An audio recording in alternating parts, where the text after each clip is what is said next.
Dedication makes dreams come true. Once you know what failure feels like, determination chases success. The most important thing is you must put everybody on notice that you're here and you are for real. I see the beauty in getting up in the morning and being in pain because I know all the hard work that it took to get to this point. So, I'm not sad about retiring. I'm very appreciative of what I've had. After all, greatness is not for everybody. I can't relate to lazy people.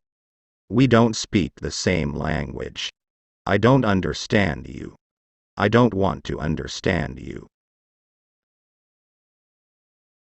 May you always remember to enjoy the road, especially when it's a hard one. We psych ourselves up too much. Like if you try to talk yourself into, oh, this is a big moment, this is a big shot, you're putting a lot of pressure on yourself. You shot that shot hundreds and thousands of times. Just shoot another one. There's nothing truly to be afraid of when you think about it, because I've failed before, and I woke up the next morning, and I'm okay. People say bad things about you in the paper on Monday, and then on Wednesday, you're the greatest thing since sliced bread. I've seen that cycle, so why would I be nervous about it happening? There's a big misconception where people thinking winning or success comes from everybody putting their arms around each other and singing Kumbaya and patting them on the back when they mess up. And that's just not reality. If you are going to be a leader, you are not going to please everybody. You have to hold people accountable, even if you have that moment of being uncomfortable. If you're afraid to fail, then you're probably going to fail. The beauty of coaching is growing the players from the ground up. That journey continues. Use your success, wealth, and influence to put them in the best position to realize their own dreams and find their true purpose. I want to learn how to become the best basketball player in the world. And if I'm going to learn that, I gotta learn from the best. Kids go to school to be doctors or lawyers, so forth and so on, and that's where they study. My place to study is from the best. A lot of leaders fail because they don't have the bravery to touch that nerve or strike that chord. I have self-doubt. I have insecurity. I have fear of failure. I have nights when I show up at the arena and I'm like, my back hurts, my feet hurt, my knees hurt. I don't have it. I just want to chill. We all have self-doubt. You don't deny it, but you also don't capitulate to it. You embrace it. Trust me. Setting things up right from the beginning will avoid a ton of tears and heartache. These young guys are playing checkers. I'm out there playing chess. I want to see if I can. I don't know if I can. I want to find out. I want to see. I'm going to do what I always do. I'm going to break it down to its smallest form, smallest detail, and go after it. Day by day, one day at a time. I create my own path. It was straight and narrow. I looked at it this way. You were either in my way or out of it. When I have the chance to guard Michael Jordan, I want to guard him. I want him. It's the ultimate challenge. A lot of people say they want to be great, but they're not willing to make the sacrifices necessary to achieve greatness. It's hard for me to grasp the concept of somebody being nervous when I'm talking to them. From the beginning, I wanted to be the best. I had a constant craving, a yearning, to improve and be the best.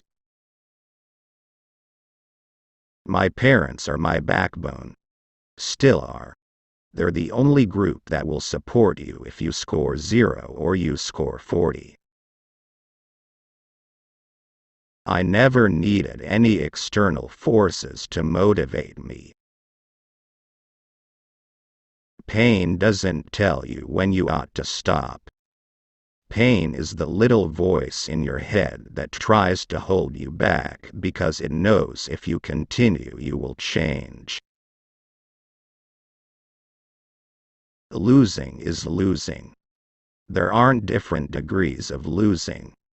You either win a championship or you're shit. It's very black and white to me. You guys know how I am. I don't forget anything. I saw you come in and I wanted you to know that it doesn't matter how hard you work, that I'm willing to work harder than you. I'm extremely willful to win, and I respond to challenges. It's not a challenge to me to win the scoring title, because I know I can. Leadership is lonely. I'm not going to be afraid of confrontation to get us to where we need to go. The important thing is that your teammates have to know you're pulling for them and you really want them to be successful. Have a good time.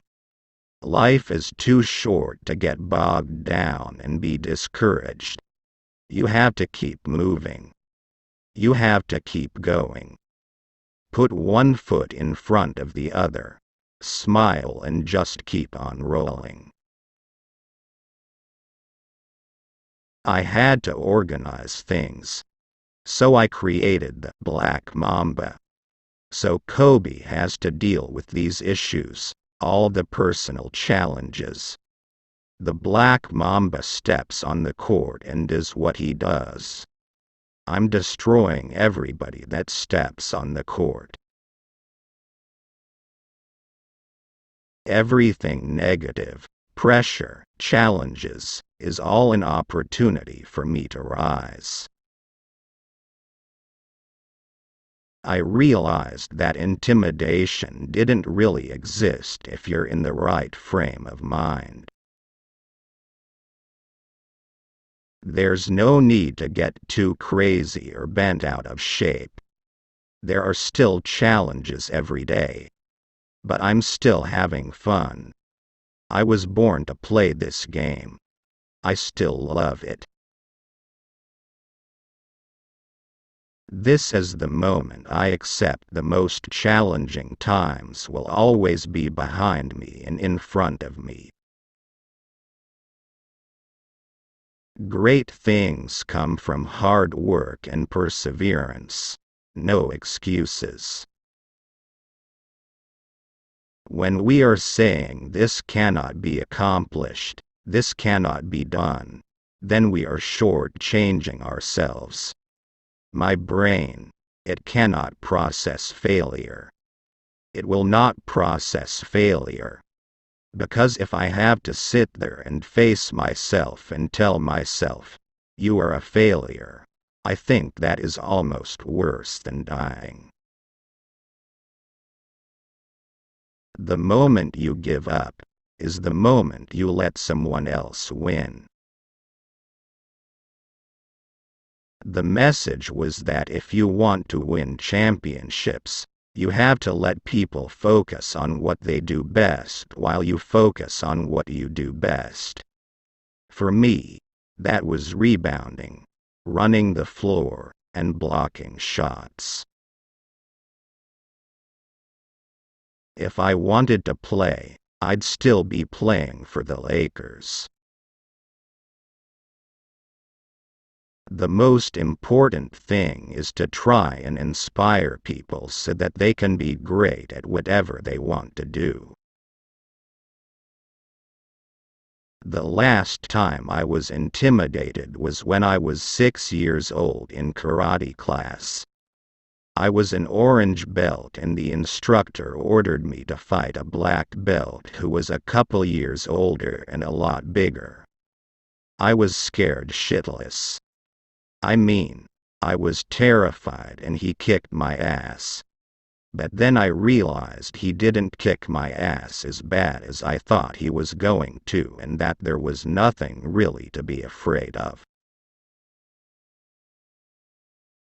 When you make a choice and say, "Come hell or high water, I am going to be this," then you should not be surprised when you are that. It should not be something that is intoxicating or out of character because you have seen this moment for so long that when that moment comes, of course it is here because it has been here the whole time, because it has been in your mind the whole time. Be sad. Be mad. Be frustrated. Scream. Cry. Sulk. When you wake up you will think it was just a nightmare only to realize it's all too real. You will be angry and wish for the day back, the game back, that play back. But reality gives nothing back and nor should you. I've shot too much from the time I was 8 years old. But too much is a matter of perspective. Some people thought Mozart had too many notes in his compositions. Let me put it this way. I entertain people who say I shoot too much. I find it very interesting. Going back to Mozart, he responded to critics by saying there were neither too many notes or too few. There were as many as necessary. I love that kids are building confidence on and off the court and unlocking their potential through sport.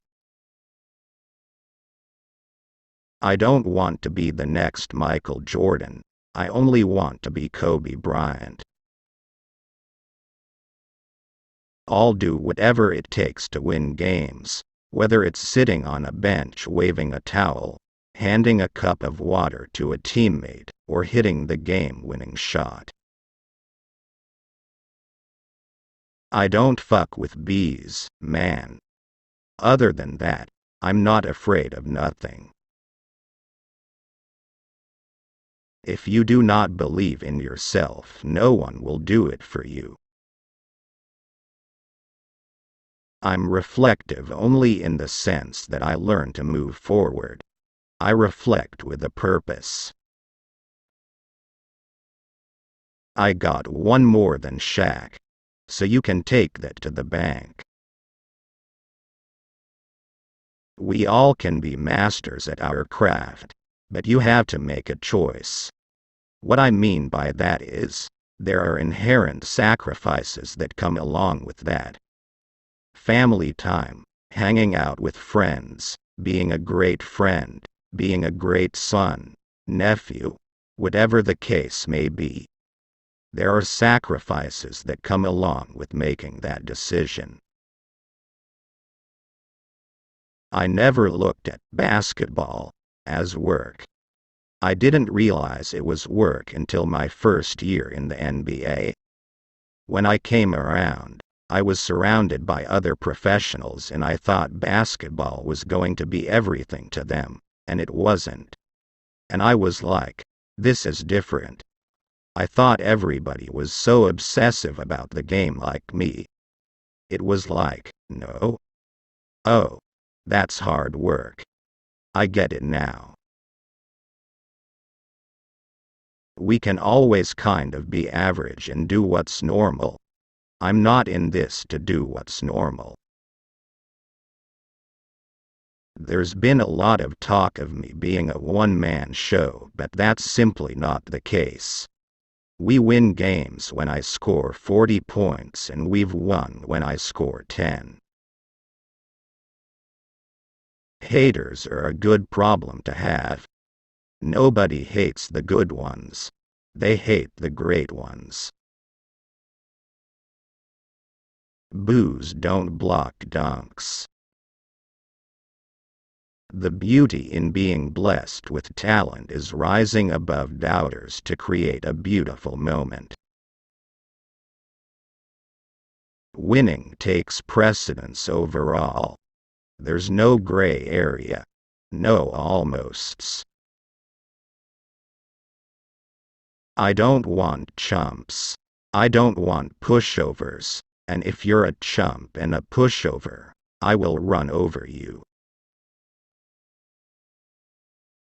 Take it all in. Sit back and watch and listen and hear all the hate that's being thrown at us, and remember every person that's kicking you when you're down. Because next year it ain't gonna be this way. Appreciate it now. Let it sit in now, because revenge is sweet and it's quick. Friends can come and go, but banners hang forever. There's certain players that I've made cry. If I can make you cry by being sarcastic, then I really don't want to play with you in the playoffs. You are responsible for how people remember you, or don't, so don't take it lightly.